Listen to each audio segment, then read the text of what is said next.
Hello and welcome everyone. In this video today I am going to talk about a crucial and fundamental concept in programming language, variable. So let me start by asking you a question. As you are a student, you must have used calculator, right? So whenever you type something in calculator, how calculator remember that you have typed? Like here it's a calculator, right? So as soon as I type something, how calculator remember these things? So if you are wonder about this, I will make it you clear in this video today. So let's start with hands-on practice. Okay, so now we are going to learn variable practically. So what is variable? Variable, it's a container, or you can call it's a box. Okay, so what actually we do using box or container? We use it for store something and later on we use it, right? So this concept exactly similar with variable. So if I given an instance that related our life, that would be clear to you. Okay, so here it's a bottle. Okay, you may call it it's a container or box where I stored, whether it could be milk or tea, coffee, anything. I stored it into this bottle and later on I have this, I drink this. Okay, so here this bottle, it's a variable, or you can call it's a container, and milk, water, tea, coffee, it's a data. I mean that actually I stored inside this. So how can actually we convert this concept in programming?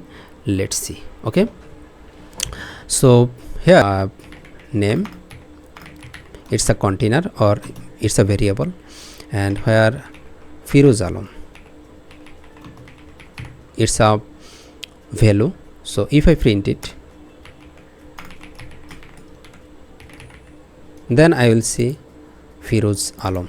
Okay, so I declared a variable name and the value is Firoz Alam.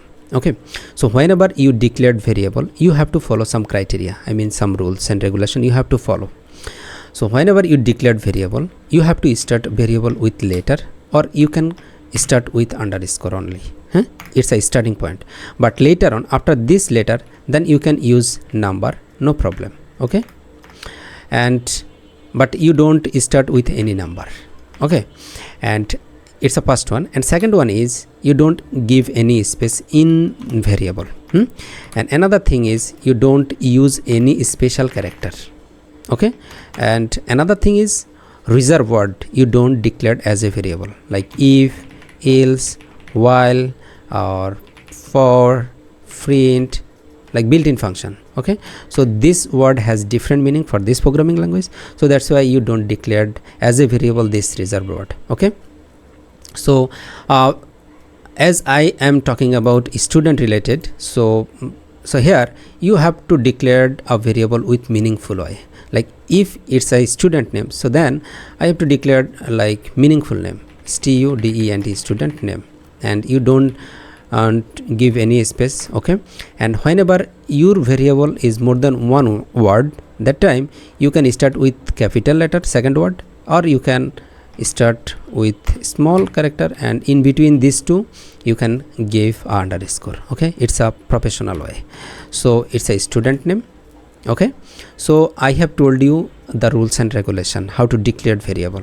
One is you have to declare a variable with letter or underscore, and you don't start with any number, but number you can use later, first one.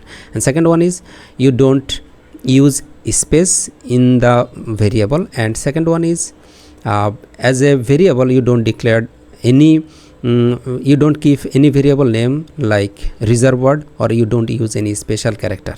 Okay, so these all are the things that you have to follow whenever you declared variable. Okay, so I hope you understand. So let's talk about variable type. There are different types of variable like integer, float, string. Okay, so it's a string type of data. Okay, Firoz Alam, it's a string type of data, and here I just show now integer type of data. Okay, so student age, student student age, it would be a integer type of data like 20. So Firoz Alam age is 20. So it's a student, not only name. So if I run it, then I will get Firoz Alam 20. Okay, so integer and string has done. So let's talk about float. float type of data. So relevant with student information, we can declare the variable student, not actually student, it would be student. So student, okay. So student grade, right? So student grade like GPA 5, it's a fractional value. After solid number, then these two fractional value 00. So it's a float type of data. So if I print it like student grade, then I will see student grade, okay, here. So and another, there are different types of data structure like list or dictionary. I will talk about it later, okay. But this primary things, I mean this primary data type you have to understand, okay. But in Python programming, you don't need to declare right at the beginning of the variable, you don't need to type right type, okay. Student, right, here string as a str, okay, and is integer int, and float you don't need to declare right this type. Python programming is very much smart. It can understand by the value of that variable which type it is. But in different programming language like C, C++, Java, you have to declare, you have to mention the type before declaring variable, okay. But if we check which type it is, then it would be clear to you. So right here I just write type function. This function return which type of this variable.